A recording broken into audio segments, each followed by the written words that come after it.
Bom dia, pessoal. Hoje estamos aqui com o REDMI A7 Pro e vou mostrar como adicionar uma foto a um contato.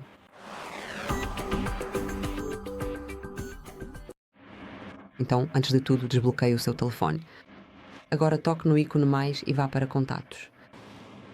Agora você precisa escolher o contato que deseja personalizar, ao qual quer adicionar essa foto de perfil. Selecione Editar e, em seguida, toque no ícone de mais.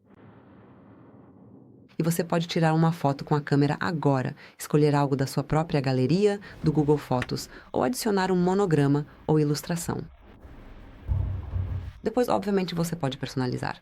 Você pode adicionar algum modelo pré-definido ou recortar como preferir. Depois é só tocar em Salvar e pronto. É assim que você pode adicionar uma foto de perfil ao contato. Obrigado por assistir. Por favor, inscreva-se no nosso canal e deixe seu like.